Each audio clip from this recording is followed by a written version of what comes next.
Justin Moore, what's up? Hi, buddy. How are you? I'm doing good. How are you? I'm good. I'm a bit disturbed by these pictures in here in the studio.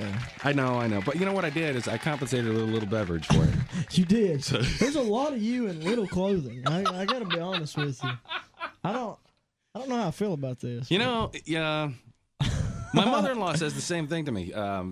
Justin's looking at pictures of me running across the bridge in the bikini, which I think was about 6.5 years ago, but that thing just haunts me. It was 6 months ago.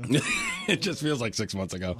And, of course, the Hooters outfit, a whole other story. But, my mother-in-law was confronting me over the weekend. I went to see her for some event that her family was putting on, and she said, the next time you do one of these concert thingies, are you going to keep your clothes on?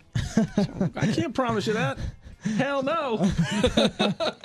Gets hot up there. You know, Mom. Don't you feel like just taking off your clothes when you're standing up on stage? I do. Yeah. I actually do take off mine. How many costume changes do you have? We asked Craig Morgan this earlier today. How many costume changes? What, in a year? At 12? Well, because the female artists like Carrie Underwood, Reba, all those folks, they come out and I know Reba's calmed down on the costume changes, I guess, a little bit, but she kind of set the standard there for a while. Yes, she did. Man, I don't hardly have the patience to go out there and change guitars 3 or 4 times. So I couldn't imagine changing clothes that many times during the show. Well, speaking of guitars, we're talking to Justin Moore. We told you, the audience earlier in the week about the guitar that got stolen, and you got it back. It was in Detroit, right? Can you believe I got it back? I can't. Well, you know what? In the age of Twitter, I can believe it.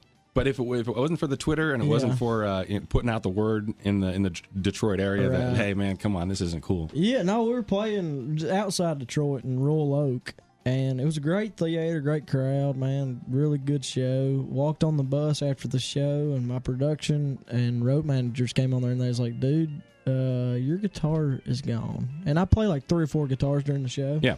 And I'm like, keeping my fingers crossed that they're joking, first of all, and then when I figured out they were serious. There's a lot of pranking going on. Yeah, there is.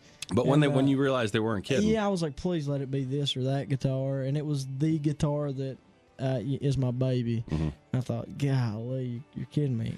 And so I just thought, man, I got to get this out as quick as possible. If I got any prayer at all of finding it. Mm-hmm. And tweeted it, and woke up in the morning, it was like all over the internet. Yeah. After I tweeted it, and the guy, a morning show guy, Dr. Don from WYCD in Detroit, had put a blog up on their station website about what had happened. Mm-hmm. A feller called and said, man, my friend got drunk and stole the guitar. And was it his friend or was it really him? It was him. It was him. And the reason I know it was him is because Dr. Don, when he was standing there with my guitar and the guy, he put me on the phone with the guy, and I said, hey, buddy. I said, I don't have a clue. He told me his name was Adam. Mm-hmm. I said, I don't have a clue why you've gone to such lengths to help me out, but because I had a pretty good, idea it was probably him. I said, but man, we appreciate it. Give all your info to Don, and we'll get you in any concert backstage, blah, blah, blah. And I said, but you might want to tell your friend that's a good way to end up in the hospital for a night, and just let him know. Well, and, I remember when the story broke, I was like, Justin has this song because I could kick your ass. And I thought, physically you're not a big guy, but I wouldn't mess with you. Well, I'm not, I ain't saying I'm the biggest, baddest dude on the planet, but you're not going to get away with stealing a $4,000 guitar from me.